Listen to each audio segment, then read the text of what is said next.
नमस्कार दोस्तों, मैं लक्ष्मी सिंह अनंत क्लास में आपका फिर से एक बार स्वागत करती हूँ। आज मैं पढ़ाने जा रही हूँ आपको एजुकेशन साइकोलॉजी हम लोग पढ़ चुके। अब मैं आज से शुरू कर रही हूँ एजुकेशनल साइकोलॉजी, जिसमें आप देख रहे हैं मैंने एजुकेशनल साइकोलॉजी के अंदर लिखा है relationship between education and psychology.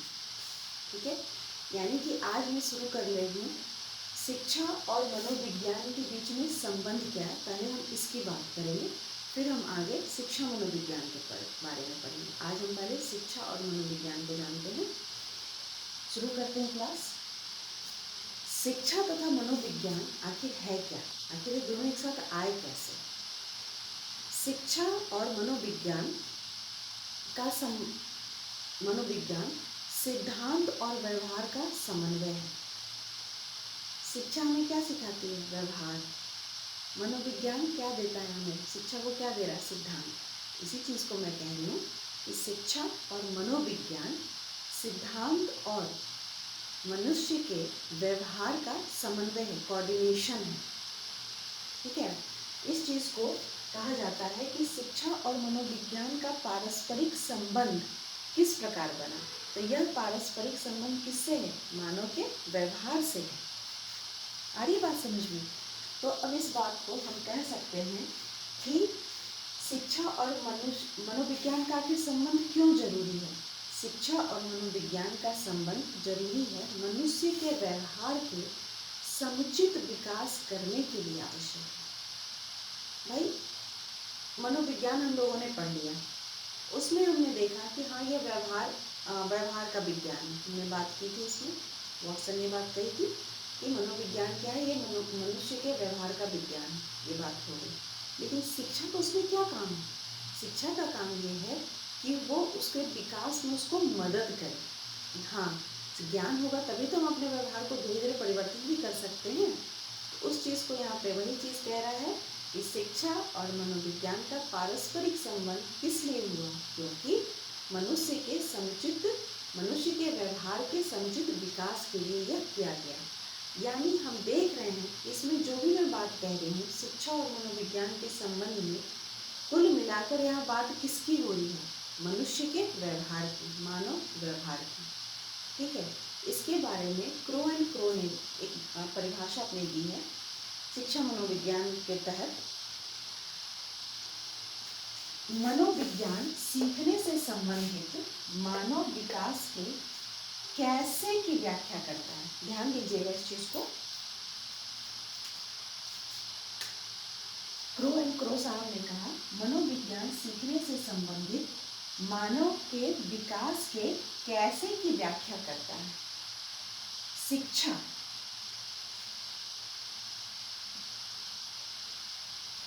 सीखने के क्या की व्याख्या को प्रदान करने की चेष्टा करती है। ध्यान से इस परिभाषा को समझिएगा, इसकी मैं फिर आपको व्याख्या करती हूँ। शिक्षा मनोविज्ञान सीखने के क्यों और कब से संबंधित है। उन्होंने सारी बात शिक्षा मनोविज्ञान के संबंध की अपनी एक परिभाषा में दे दी है। इसको आप बहुत अच्छे से समझ सकते हैं कि उन्होंने दोनों को एक साथ लेकर वो चले। पहले मनोविज्ञान को बताया, फिर शिक्षा को बताया, फिर शिक्षा मनोविज्ञान को बताया। ठीक है, क्या कहते हैं वो कि मनोविज्ञान सीखने से संबंधित मानव विकास के कैसे की व्याख्या करता है कि मानव विकास कैसे हो। ठीक है, सीखने जा रहे हैं, हमें सीखना है, कोई भी चीज़ हमें सीखना है, तो उसके बारे में मनोविज्ञान उसमें क्या सिखाएगा? ये कि मानव विकास हमारा कैसे हो, ये सिखाएगा ना मनोविज्ञान। उसी बात को यहाँ पे कह रहे हैं क्रो एंड क्रो कि मनोविज्ञान सीखने से संबंधित मानव विकास के कैसे की व्याख्या करता है। और शिक्षा क्या करती है? सीखने के क्या को प्रदान करने की चेष्टा करती है कि आप सीखने तो जा रहे हैं, लेकिन क्या सीखने जा रहे हैं, इस चीज को कौन बताता है? शिक्षा बताती है। मनोविज्ञान क्या कर रहा था कि हमें मानव विकास को कैसे करना है, इस भाई सीखना है, हमें सीखने की प्रक्रिया में मानव विकास कैसे हो, इसकी व्याख्या मनोविज्ञान कर रहा है। और शिक्षा क्या कर रही है कि क्या सीखना है हमें, यह बताते हैं। यही चीज को लिखा है कि शिक्षा सीखने के क्या को प्रदान करने की चेष्टा करती है। ठीक है। और आगे इस चीज को क्रो एंड क्रो ने क्या कहा कि शिक्षा मनोविज्ञान, दोनों को एक साथ ले आ रहे हैं, शिक्षा मनोविज्ञान सीखने के क्यों और कब से संबंधित है। अलग अलग पहले बताया, ठीक, उसमें क्या था, कैसे और क्या। और जब दोनों मिल गए एक साथ तो वो क्या करते हैं, सीखने की वो क्या खोजेंगे, क्यों और कब। क्यों सीखना है और कब सीखना है, यानी कि वहाँ अवस्थाएं आ जाती हैं कि हमें अभी क्या सीखना है, इसके 10 दिन के बाद हमें क्या सीखना है। तो वो टाइमिंग उसमें फिक्स हो जाएगी कि ये अवस्था है कि बाल्यावस्था में बच्चा ये सीखता है, किशोरावस्था में ये सीखेगा, प्रौढ़ावस्था में ये सीखता है। ठीक है, ध्यान रखिएगा इस चीज का, कैसे, क्या, क्यों, कब।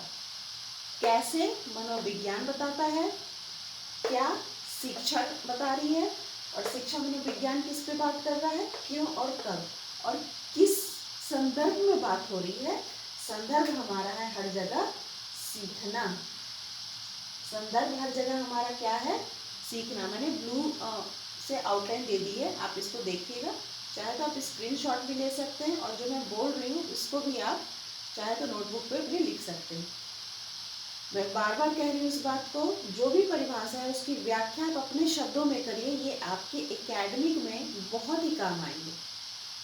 ठीक है, इस चीज को आप लोगों ने समझ लिया कि क्रो एंड क्रो ने किसकी बात कही थी, मनोविज्ञान को बताया, शिक्षा को बताया, फिर उन्होंने शिक्षा मनोविज्ञान के संबंध को बताया। और हर जगह वो क्या बात हो रही है, सीखने की। मनोविज्ञान सिखा रहा है क्या, कैसे सीखना है। शिक्षा क्या कह रही है, क्या सीखना है।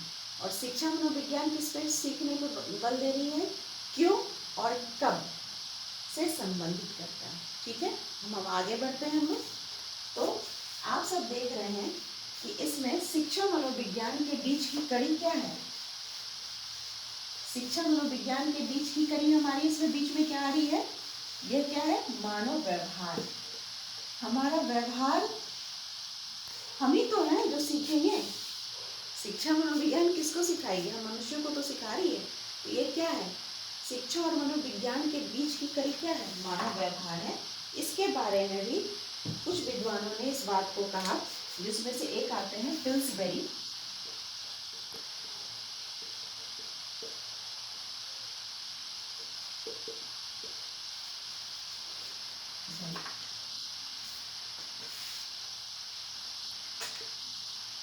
पिल्सबेरी साहब आते हैं, वो कहते हैं क्या कि शिक्षा मनोविज्ञान मानव व्यवहार का विज्ञान।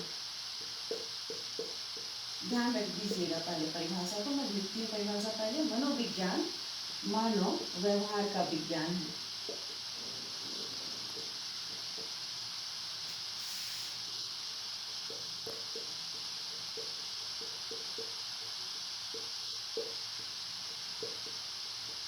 ये पिल्सबेरी की परिभाषा है। नेक्स्ट मैं परिभाषा दे रही हूँ ब्राउन की।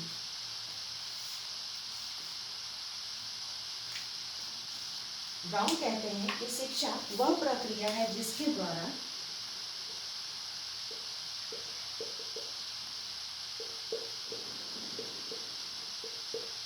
शिक्षा वह प्रक्रिया है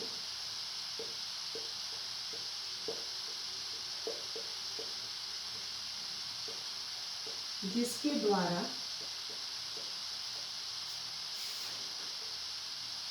व्यक्ति के व्यवहार में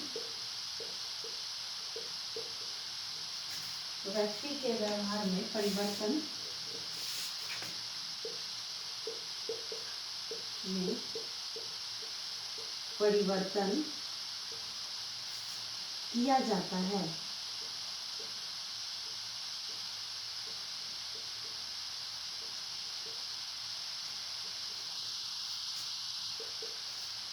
मैंने दोनों परिभाषा इसलिए साथ में लिखी ताकि आपको क्लियर हो, क्योंकि हम बात कर रहे हैं किसकी, शिक्षा और मनोविज्ञान के बीच के रिलेशन की बात कर रहे हैं। पिल्सबरी साहब ने सिर्फ मनोविज्ञान को बताया। मनोविज्ञान मानव व्यवहार का विज्ञान है। ब्राउन ने कहा कि शिक्षा वह प्रक्रिया है जिसके द्वारा व्यक्ति के व्यवहार में परिवर्तन किया जाता है।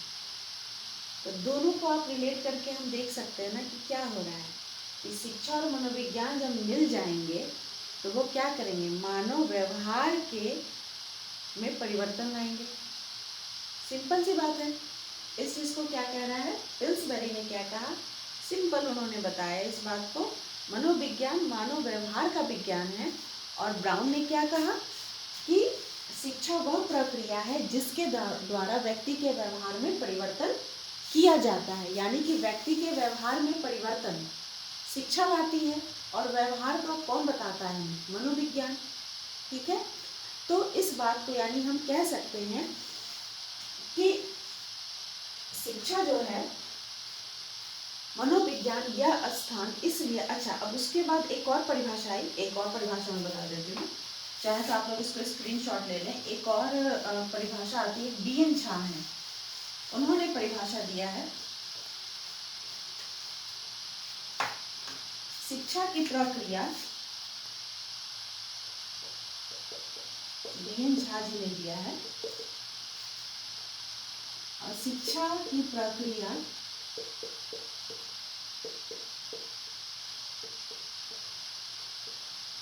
पूर्णतया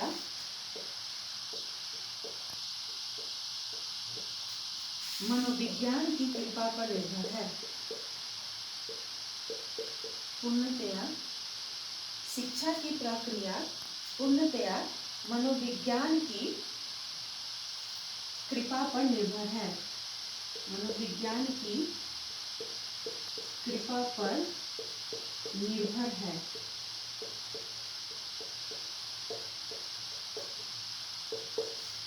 बीएन झा जी ने क्या कहा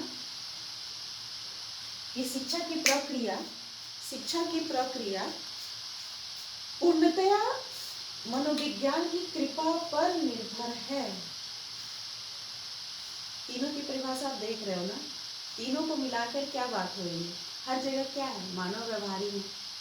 दोनों ने ब्राउन ने और पिल्सबरी ने अलग अलग डिफाइन किया शिक्षा को और मनोविज्ञान को अकॉर्डिंगली, और बीएन झा ने तो दोनों को मिक्स कर दिया। कहा क्या कि शिक्षा की प्रक्रिया पूर्णतया मनोविज्ञान की प्रक्रिया पर आधारित है। यानी शिक्षा जो है वह मनोविज्ञान के सिद्धांतों पर ही आधारित है। मनोविज्ञान के कारण ही शिक्षा का समुचित विकास, उसका व्यापक स्वरूप बाहर आता है। ये मनोविज्ञान को स्थान कैसे मिला, क्यों मिला, ये हो सकता है ना, ये बहुत सारे विषय हैं, लेकिन मनोविज्ञान के लिए ये बात मैंने क्यों कही कि शिक्षा जो है उसका जो समुचित विकास है वो मनोविज्ञान पर ही आधारित हो रही है। ये बात मैंने कैसे कही, कुछ तो कारण होगा। कारण यह है कि मनोविज्ञान को यह स्थान इसलिए प्राप्त हुआ क्योंकि मनोविज्ञान ने शिक्षा के क्षेत्र में क्रांतिकारी परिवर्तन किया।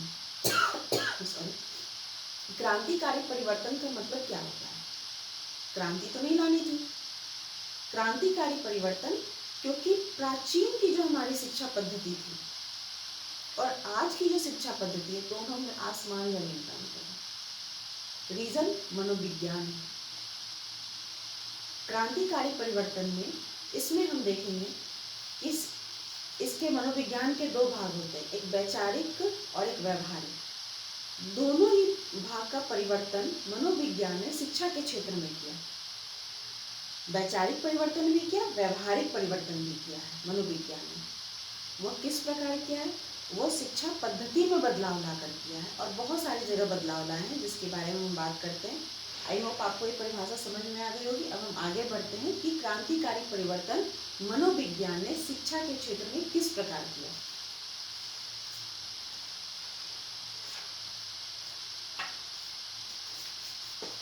कुछ पॉइंट्स मैं आपको देती हूँ।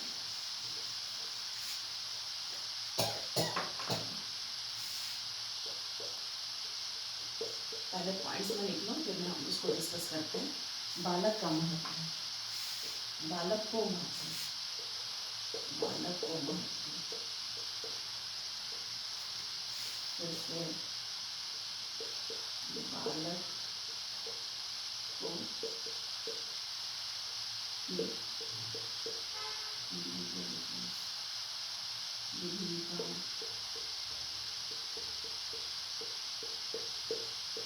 विभिन्नताओं को महत्व,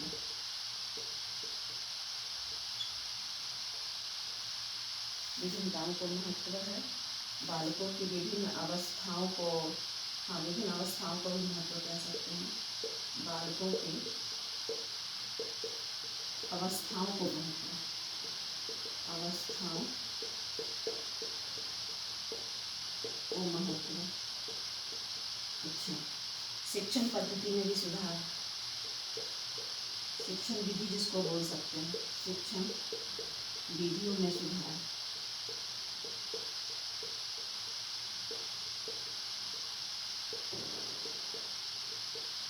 पाठ्यक्रम में सुधार,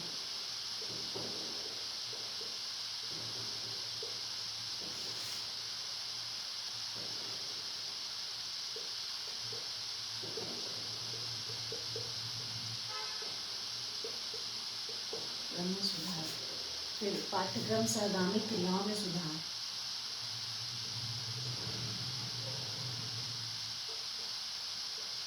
पाठ्यक्रम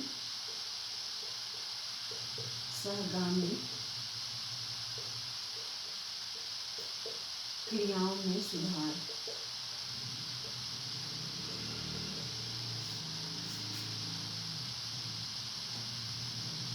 ठीक है, कहता है, पहले इन पॉइंट्स को डिस्कस कर लेते हैं हम लोग, फिर इसमें एक और पॉइंट मैं नीचे ऐड कर देती हूँ।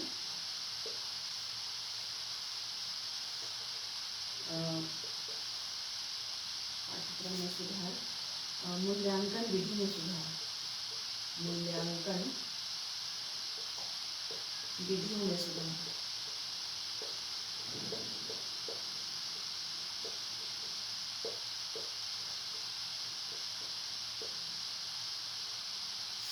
कहता है क्या,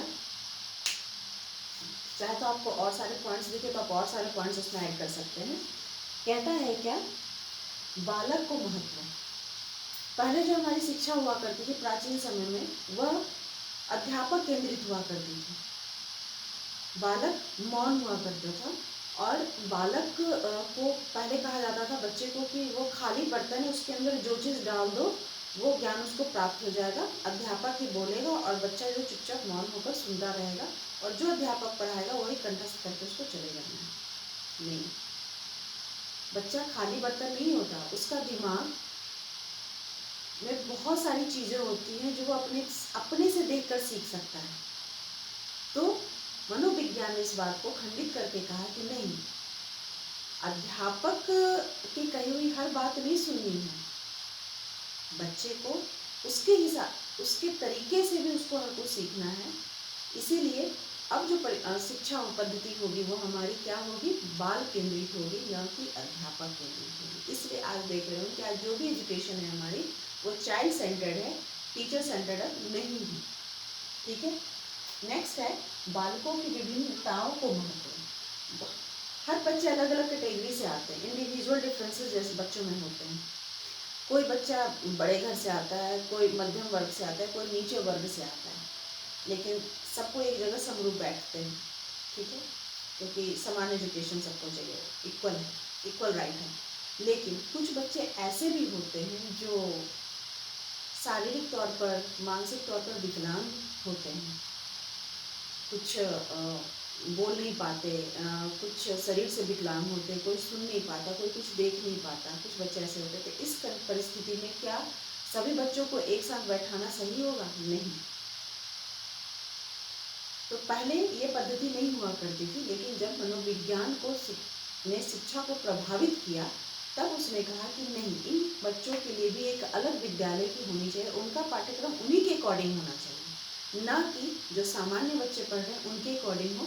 तो इस जगह पे बालकों की विभिन्नताओं को महत्व भी मनोविज्ञान नहीं दिया। बालकों की अवस्थाओं को महत्व, बच्चा अलग अलग परिस्थिति में अलग अलग चीज़ें पढ़ता है।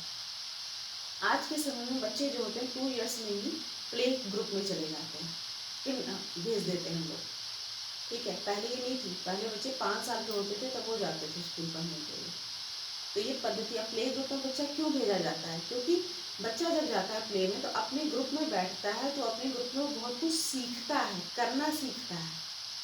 पहले ये चीज़ नहीं हुआ करती थी, बच्चों को पहले 5 साल में बड़े करके भेजते थे, बच्चा जो चीज़ घर से सीख के जा रहा है वही चीज़ वहाँ पर वो करता था। तो क्या है, अच्छा, बच्चे जो होते हैं छोटी अवस्था में खेल कूद करके सीखते हैं। जब बच्चा किशोरावस्था में आता है तो वो खेलने और वो कार्य के बीच में अंतर को समझ जाता है। तो मनोविज्ञान कहता है कि छोटे बच्चे को खेल कूद करके सिखाओ, और बड़े बच्चे जो किशोरावस्था के होते हैं उनको खेलने का भी एक होना चाहिए, और होमवर्क करने का, क्लास वर्क करने का भी, अपने स्टडी के लिए भी होना चाहिए ग्रुप। तो वो सारी चीज़ें मनोविज्ञान ने बताया। नेक्स्ट, शिक्षण विधियों में सुधार। पहले हमारी शिक्षण विधि क्या थी? गुरुजी के यहाँ गए पढ़ने, उन्होंने हमें नोट्स दे दिया, हम उसे रट्टा मार के चले गए पढ़ने के लिए, जाके एग्ज़ाम में लिखा है पास कर गए। नहीं याद हुआ, बीच से निकल गया, अगर बीच से याद किया हुआ अगर कोई बीच से निकल गया तो सारा पेपर ऐसे ही निकल गया हमारा, यही होता था। आज ऐसा नहीं है, पर अब क्या है कि करके सीखना है, हमें हर कुछ हमें करके सीखना है। जो अपनी नॉलेज, अपने ज्ञान को कंठस्थ से नहीं, कंठस्थ तो चलो हम लोग लास्ट स्टेज आज मानते हैं, बट पहले हम हर चीज़ों को फुल्ली स्टडी करते हैं और उसके बाद हम अपने कंक्लूजन पे स्वयं निकलते हैं। एक विद्यार्थी खुद निकलता है कि नहीं ये चीज़ सही है। तो शिक्षण विधियाँ बहुत बदल गई, खोज के सीखना, करके सीखना, और क्या कहते हैं, फिर से प्रैक्टिकल मेथड ज़्यादा आ गए हैं हमारे। ठीक है, तो ये सारी चीज़ें किसने लाई? मनोविज्ञान ने लाई है। पाठ्यक्रम में सुधार, करिकुलम में बहुत सुधार हुए। करिकुलम पहले जो था वो बिल्कुल क्या था, सैद्धांतिक था, व्यवहारिक नहीं था, थ्योरिटिकल ज़्यादा थे, प्रैक्टिकल कम थे। पहले सिर्फ प्रैक्टिकल साइंस में हुआ करते थे, लेकिन आज के डेट में ऐसा नहीं है। आज के डेट में आर्ट्स में भी प्रैक्टिकल है, हिस्ट्री में भी प्रैक्टिकल है, ज्योग्राफी में भी प्रैक्टिकल है। साइकोलॉजी को तो साइंस का ही सब्जेक्ट अब मान लिया गया, इसमें तो प्रैक्टिकल है ही। मतलब मोस्टली सब्जेक्ट, आज सारे सब्जेक्ट जो है प्रैक्टिकल पे डिपेंड हो रहे हैं। आप देखते होंगे कि इंग्लिश और हिंदी में भी अब प्रोजेक्ट मिलते हैं। तो ये सारा चीज़ क्यों हो रहा है? क्योंकि ये परिवर्तन किसने लाया है? पाठ्यक्रम में साइकोलॉजी ने लाया है। पाठ्यक्रम सहगामी क्रियाओं में सुधार, जो मैं बात की कि पाठ्यक्रम में पहले क्या था कि बिल्कुल एक ढर्रा था सिलेबस का, जिसमें है कि बस आपको नोट्स बनाने और करना है। अब वो नहीं है सिस्टम। अब क्या है, बच्चे जो हैं करके सीखते हैं, वो सारा कुछ उनको सामने होना चाहिए कि हाँ ऐसी चीज़ें होती हैं। फिजिक्स में आप लोगों को याद होगा कि हम लोग 9-10 में हमारे पेंडुलम है, सरल लोलक जिसको बोलते हैं, सिंपल पेंडुलम, उसकी प्रैक्टिकल पहले मुझे याद है वो हुआ करती थी, ग्रेजुएशन के टाइम में हमें दिया जाता था छूने के लिए। आज के डेट में ऐसा नहीं है, 9th क्लास के बच्चे सिंपल पेंडुलम को पहचानते हैं कि हाँ ये सरल लोलक है। तो ये किसके कारण सुधार आया है? पाठ्यक्रम में सुधार हुआ, तो उसके कारण पाठ्यक्रम सहगामी क्रियाओं में भी अब सुधार होने लग गया है। नेक्स्ट है मूल्यांकन विधियों में सुधार। पहले जो हमारी परीक्षाएं होती थी वो क्या होती थी, वो ओरल टेस्ट होता था और एक रिटन पेपर होते थे हमारे। अब आज की डेट में ऐसा नहीं है। अब क्या है, हमारे बीच बीच में आप देखते होंगे इंटरनल टेस्ट होते हैं, सरप्राइज टेस्ट होते हैं। उससे क्या होता है, बच्चे की बुद्धि की परीक्षा की जाती है। बच्चा क्लास में कितना अटेंटिव है, वो अपने सिलेबस को, अपने चैप्टर को वो कितने अच्छे से समझ रहा है, इसको वो ज्ञात करता है। ठीक है, तो मूल्यांकन विधियों में सुधार। एक और मेरे दिमाग में पॉइंट आ रहा है, अनुशासन विधि में सुधार। अनुशासन विधियों में सुधार, आपके में माइंड में भी अगर कोई आता हो पॉइंट तो आप उसमें ऐड कर सकते हो। अनुशासन विधियों में सुधार। पहले क्या था, शारीरिक दंड दिया जाता था। अगर बच्चा क्लास में अगर लेट हुआ या शरारत किया, उसमें छड़ी लगाई जाती थी। आज के डेट में छड़ी उठाना भी टीचर के लिए वर्जित है। अब बच्चे को प्रोत्साहन दिया जाता है, उसको हर गलती पे डांटा नहीं जाता, उसको प्रोत्साहित किया जाता है कि आप अच्छा कर सकते हो, कोई बात नहीं, अगर आपका रिजल्ट खराब हो गया फिर से कोशिश करो, कर सकते हो। हर बात पे बच्चे को छोटी छोटी बातों पे टोकना नहीं होता है, बच्चे को समझाना होता है, बच्चे के फ्रेंड बनकर उसको समझाना होता है, मेंटर बन के समझाना होता है, ना कि उसको डांट के या उसको पनिशमेंट देकर। अब पनिशमेंट सख्त मना हो गई है। ये सारे चीज़ें जो मैंने 8 पॉइंट आपको बताए, ये सारी चीज़ें जो सुधारनी है शिक्षा के क्षेत्र में, यह सिर्फ मनोविज्ञान के संपर्क में आने के कारण हुआ है। इसीलिए कहा मैंने कि मनोविज्ञान को शिक्षा के क्षेत्र, शिक्षा को मैंने क्यों बोला कि शिक्षा जो मनोविज्ञान के बिना संभव नहीं है, मनोविज्ञान के सिद्धांत पर ही आधारित है। क्यों? क्योंकि मनोविज्ञान ही ने शिक्षा के क्षेत्र में क्रांतिकारी परिवर्तन किया है। ठीक है, आशा करती हूँ आपको आज का मेरा वीडियो जरूर पसंद आया होगा। इसे लाइक और सब्सक्राइब जरूर करिएगा। मैं नेक्स्ट वीडियो में शिक्षा मनोविज्ञान के अर्थ क्षेत्र और उसकी परिभाषा के साथ उपस्थित होगी। तब तक के लिए नमस्कार।